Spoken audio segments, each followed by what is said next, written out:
got 2 bedrooms, 2 floors.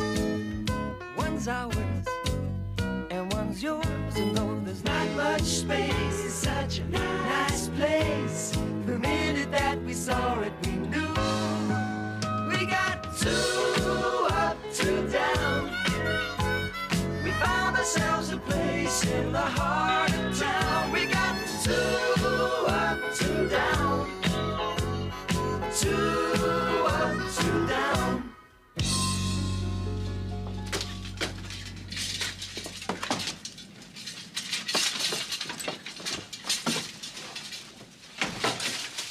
Will you watch the paintwork? Never mind the paintwork. Look at this. Look what capitalism has done to me. Pollution-free transport. How do you mean capitalism? I'm talking about those parasitic plutocrats down the golf club. Yes, I want the police. I'm talking about the bloated bourgeois in the Bentley who drove right over my bike and zoomed off without even a backward glance. Yes, I want justice.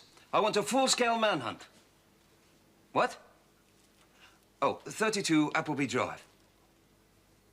Me? What do you want my name for? Oh, no. No. Reporting a violent assault is one thing, but I'm not having my name bunged in some Scotland Yard computer. Just send somebody round. And hurry up, I'm bleeding to death here. What happened, Jimmy? What's going on? I was down the golf club, right? What were you doing there? You of all people. Well, a bit of reclamation and recycling. Oh, yes, I know. You've been nicking all the lost balls and flogging them back to the members at half price. Well, it's a socially useful pursuit, Sheila. I mean, the world supply of... What do they make golf balls out of? Sort of rubbery stuff. Yeah, well, the world supply of rubbery stuff is extremely limited. Anyway, you won't get away with this. Just retribution will be meted out. Well, what happened exactly? Well, just wait till the regional crime squad get here. All will be revealed. Oh, and Sheila, we don't need to mention golf balls, all right? I shan't say a word. Would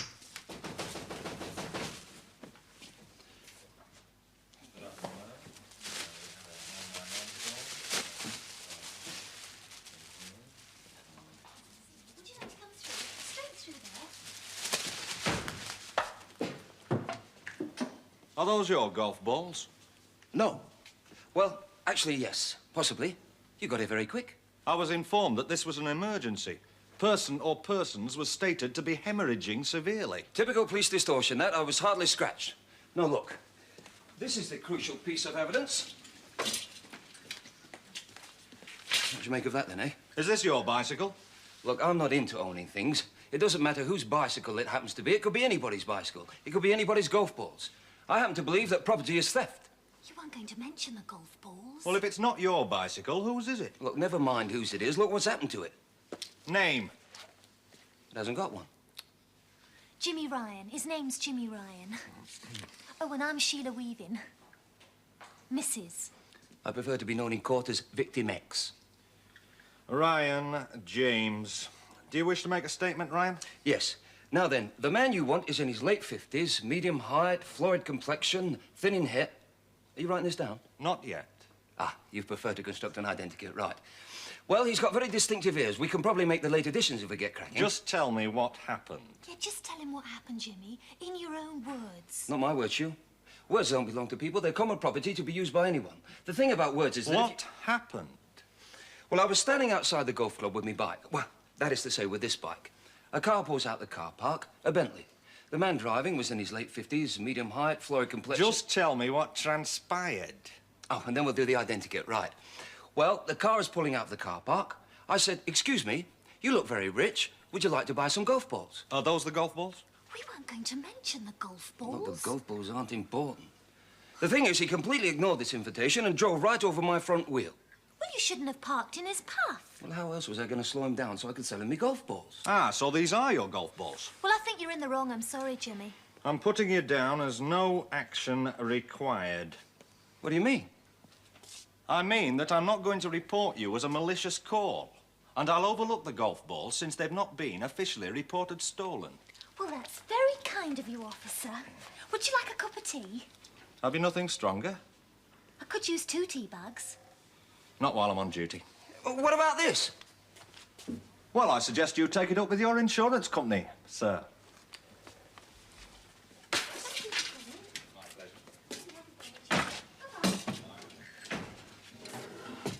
So much for justice.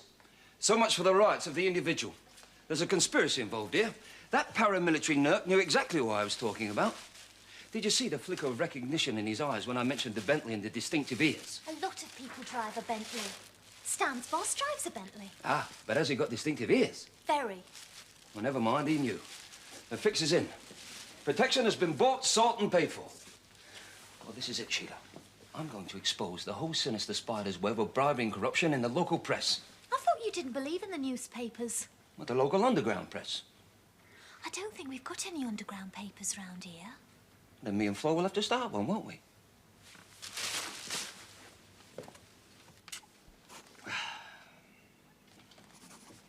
How's it coming on? Great. Do you want to read it to me? People's Cry. Go on. That's it.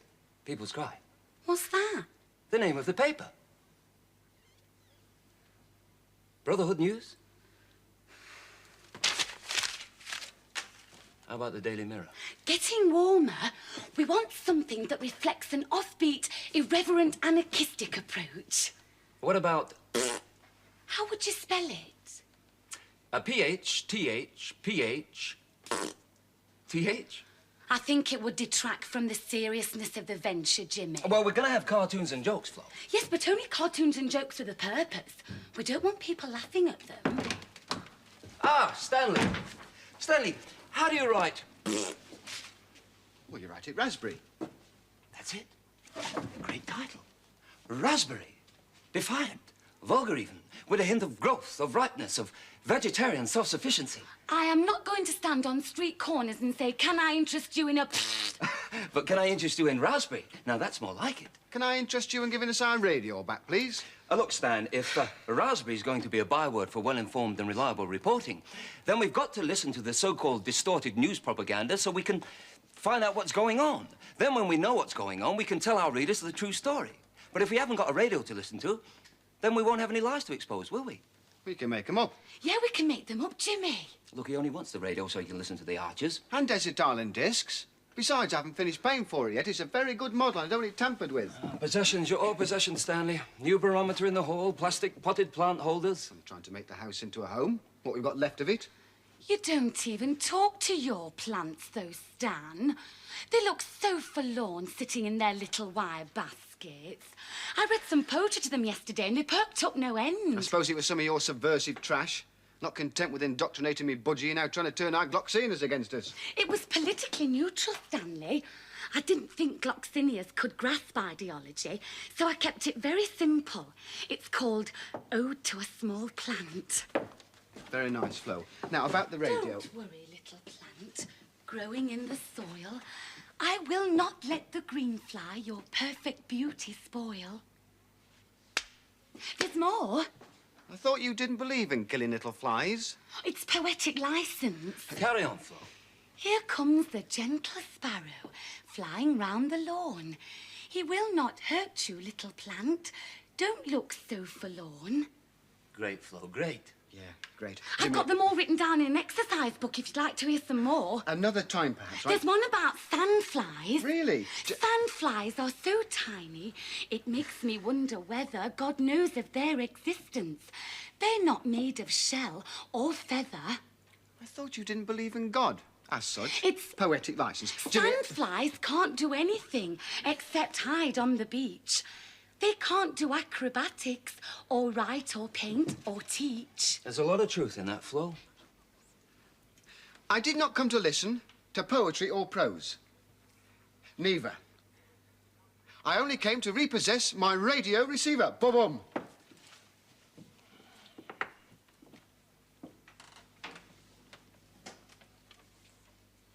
I suppose you think it's clever to make fun of creative people? She's upset now. I'll probably have to get my own dinner. Sorry, Flo. Only a joke. About the radio. Later, Stanley. Try not to be so bleeding insensitive.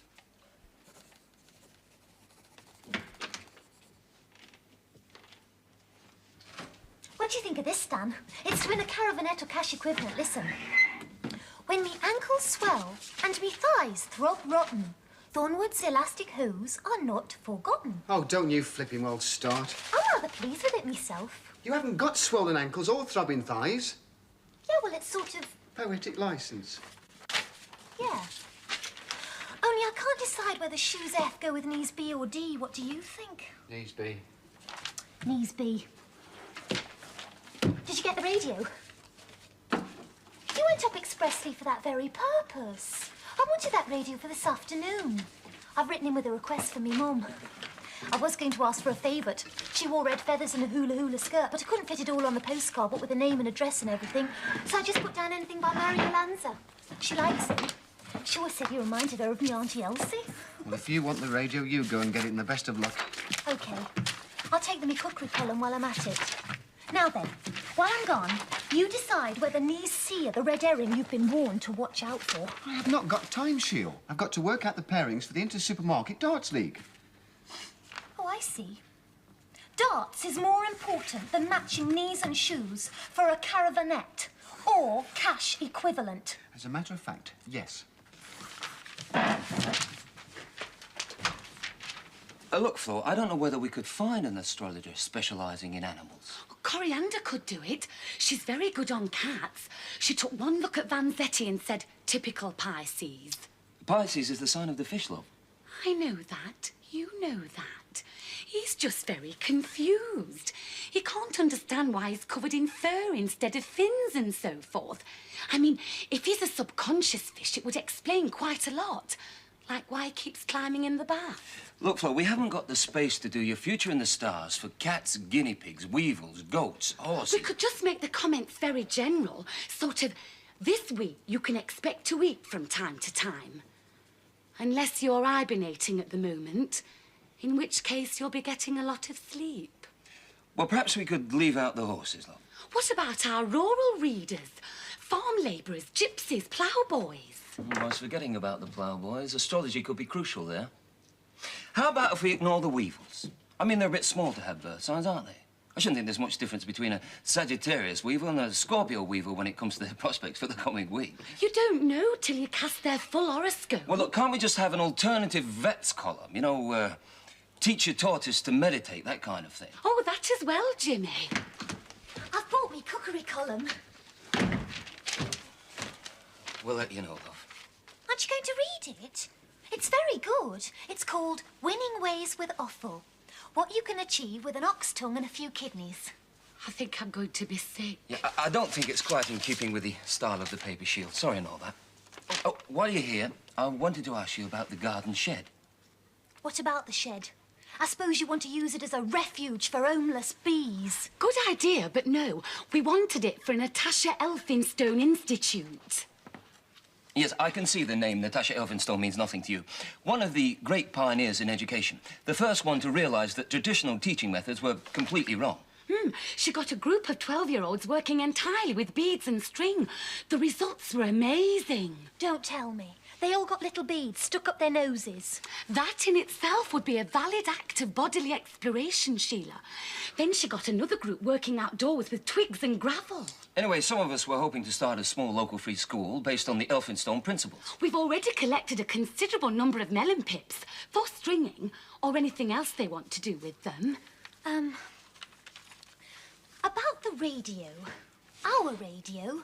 You've had it a week, Jimmy. Yes, well, I've discussed this with Stan. Well, he didn't get it, so I've come for it. Well, it's not quite that simple, Sheil. Oh, I wasn't expecting it to be simple. And don't call me Sheil. You see, to Jimmy, a radio's just a radio. It doesn't belong to anyone. He forgets how possessive you are, you and Stan. Grasping. The radio, Jimmy. Annabel and Gretchen have got it, as a matter of fact. They're really great. I don't care how great they are. Gretchen believes the pyramids were built by enormous female astronauts. I don't care. I'm not interested. Enormous black female astronauts. The radio, Jimmy. Yes, well, the thing is that Hannibal's a genius when it comes to machinery and electronic thingies. See, he's building his own recording studio out of egg boxes. The radio, Jimmy. Yeah, well, I was coming to that, Sheil. You see, Hannibal was looking at the radio, and he thought that with a little surgery, he could convert it to quadraphonic sound. So you let him take it? Well, that's a favour to Stan, yes. I mean, imagine, Sheil, Desert island discs from 4 different directions. Da-da-da-da-da, da-da-da, da-da-da. That's the seagull shoe. Well, when do we get it back? This quadraphonic tranny. Yeah, well, these things take time, sure. You see, Marconi didn't have his missus breathing down his ear now, did he? I mean, you just have to be patient, love. Now then, who can see her pretty little self then, eh? Don't make Hey. a vain, Stan. There is nothing worse than a vain budgie. My Lola's not vain. She just has a modest recognition of her own little loveliness, don't you, eh? Could I borrow the phone? All right. Ta.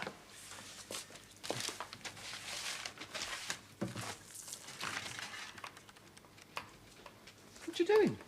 Borrowing the phone, of course. What you disconnecting it for?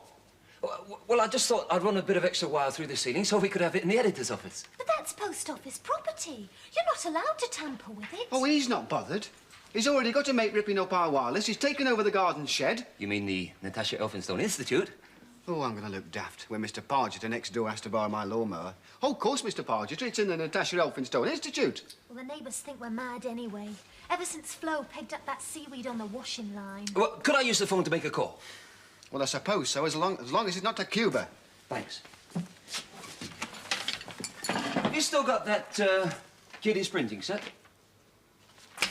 How do you know about that? What have you been doing in our sideboard? Reading it a statement, I suppose. Putting the sherry back, actually. I always put back what I borrow. Oh, you've been at our sherry as well, have you? Oh, don't worry, Stan. I don't want to lecture. I've got a headache. Quite right. I haven't got time to lecture if we're going to be on the streets tomorrow. You leaving? No, on the streets with the paper. Have you got any stories to write yet? Hang on. World exclusive coming up.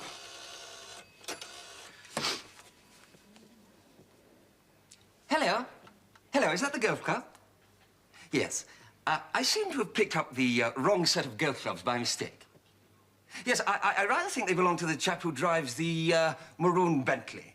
Do you know whom I mean? Uh-huh. Oh, councillor, eh?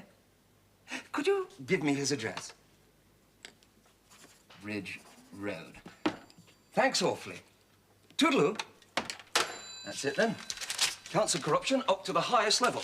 It only remains for me to confront him with the evidence, obtain a full confession, and name the guilty men. Oh. And you're going to print that? On this? It's only got 5 letters left. Right, the rest is a child. He was only saving it for when Lola was old enough. Now, what we really need is a duplicating machine. Like the one in your office, Stan. You know, the one you used to copy out your darts results and fixtures. Ah! No. I was only allowed access to that machine because I happened to be friendly with the boss's secretary. Oh, you're friendly with Tricia Coombs, are you? How friendly? Very. Just a bit. Didn't she win Miss Packet Soup 78? The one with the big... Well, biggish. Hey, you know Tricia Coombs, do you? Yeah. She was in the Girl Guards when I was a... You were a Boy Scout. No. Yes, you were. You were a Boy Scout, weren't you? Well, I did infiltrate the organisation briefly, yes. I was kicked out, of course. Stripped of me neckerchief and woggle in front of the whole troop. Before? I got Peewick Patrol to pass a resolution. This patrol believes that political power grows out of the barrel of a gun. Anyway, Stan, about this duplicating machine? Oh, no. No, and no. Absolutely. And finally, no. Now, look, we've got to get these done quickly, right? Now, this is the stencil. We type everything up on these, right? Now, can you type, Flo? Any woman who learns to type is opening the way to total exploitation by Yes male or no? No. It's all down to me, then, I suppose. OK, you do the typing, Sheila. Now, have you got the copies, Flo? All this? That's page 1. Page 2. I can't type all this. Oh, we're going to have to get rid of some of this, you know, Flo. I mean, do you need all this about the Bashantis? Who? The Bashantis. They're a fantastically ancient tribe. They were using wooden hairpins and crudely fashioned flutes before the invention of the wheel. Or was it the aeroplane? It says in the article. Now, listen, Flo. If you can use a Romany recipe for hedgehogs baked in clay, why don't you use Sheila's winning ways with offal? Because she's not a Romany. Well, I bet the Romaners used kidneys if they couldn't find hedgehogs. Oh, I bet Lord Beaverbrook never had this problem. Oh, my God. Don't answer it.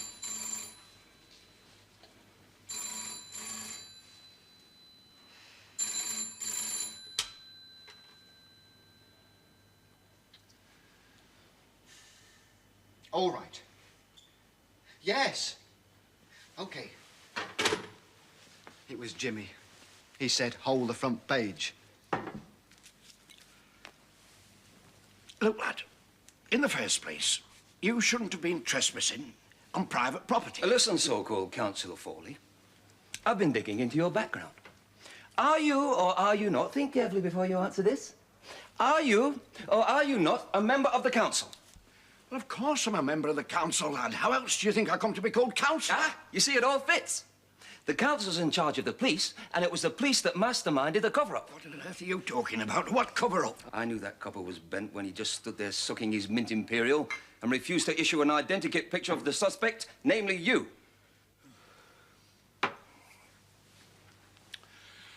I am very sorry about your bicycle. So here is £5 to go and get it fixed, right? I can't be bought, Foley. I can't be frightened off. Libel writs don't scare me. You're about to be probed, exposed, and publicly pilloried. Oh, that's good. I think I'll write that down. All right, I'll give myself up. I will phone the police and confess my crime, all right? I'd like to see you do that, Foley. I'd very much like to see it. It could be a bluff. You could be phoning your hard muscle. I haven't got any hard muscle, Sonny. Hello? Is that the police? Are you sure? Right. Hang on, I've got a bloke here who wants to confess. Councillor Foley here. Foley. Harry Foley. Foley's Value Mart Supermarkets. Yes, that's right. Listen, I have to report a little accident. I have inadvertently run over the front wheel of a bicycle. No, there was nobody hurt. At the golf club. In the car park. Hang on. He says, if it happened on private property and nobody was hurt, it's naught to do with them. Give me that phone. Now listen here, you. I can smell a bent copper when I... You what? You want to ask him what? Hang on a minute. He says, have you got anyone working late in the office over the shop? Because he's had a report of a light being on. Give me that. Luke, I'd better come down there. Now bring the key. And you have your lads meet me outside in about 10 minutes, right? I have to go out. I'm sorry, lad. You'll have to go. Don't think this is the end. The name of Foley is going to be a byword for evil, ranking alongside Al Capone, Caligula, and Reg Prentice. Yes, if you say so, lad. In years to come, mothers will use your name to frighten naughty children. Will you get out? What's this? Dolphins? An underwater commune? Hear that? That's the sound of freedom. Poor old Shield's been typing her fingers raw. I'm covered in ink, and you just stand there making deaf remarks. I'm reminding you what this venture's all about.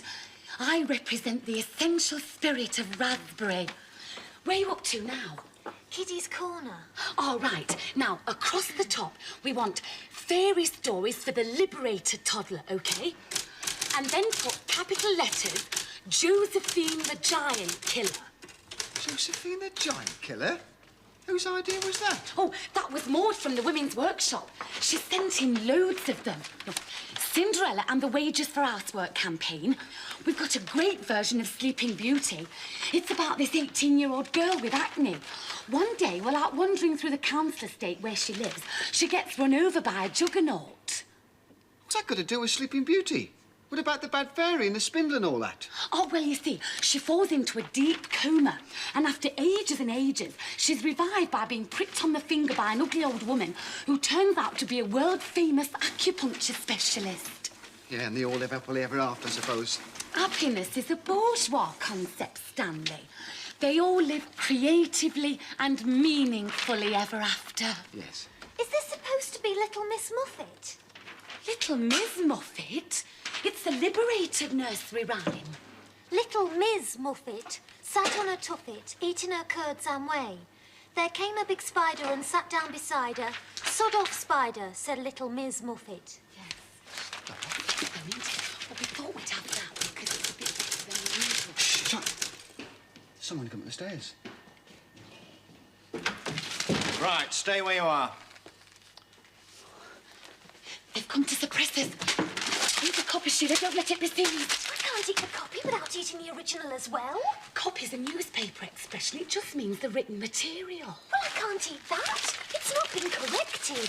And, how's Mr. Ryan's bicycle, then? Oh, hello, officer. Still a bit bent, I'm afraid.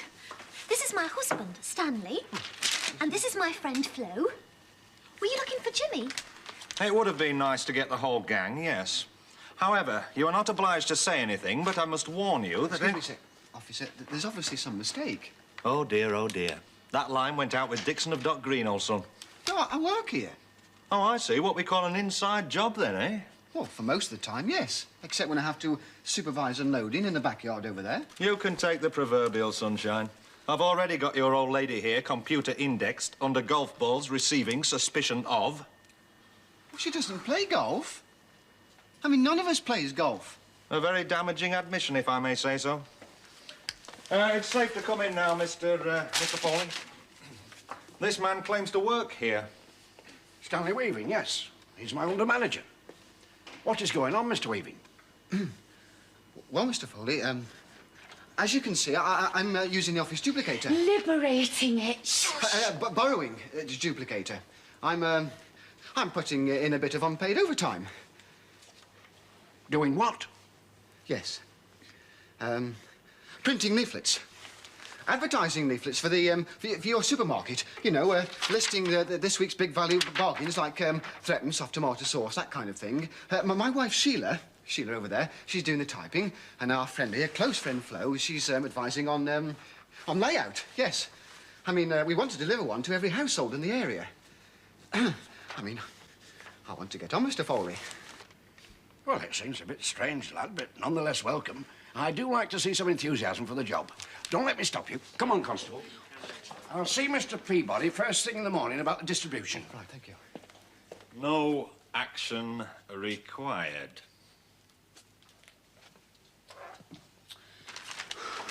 We were just up to baked beans. Oh, yes.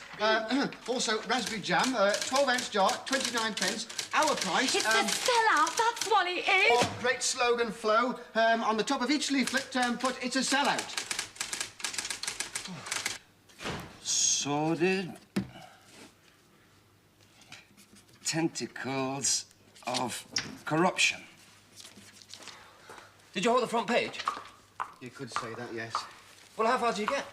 We printed pages 3, 4, and 5, and then we got raided by the pigs. The swines. Did they confiscate the proofs? They always confiscate the proofs. No, Stan did a deal with the boss. He's going to distribute all these adverts for the supermarkets. What's this? Instant coffee, sliced bread? Explain, comrade. Well, the boss caught us using the duplicator. I had to pretend we're running off advertising leaflets, so we had to type up and duplicate all this lot. I mean, we're knackered. I suppose we could run them as page 2. I mean, some underground newspapers carry advertising. Well, you do what you like, only don't ask me to type it for you. Wait till you hear this.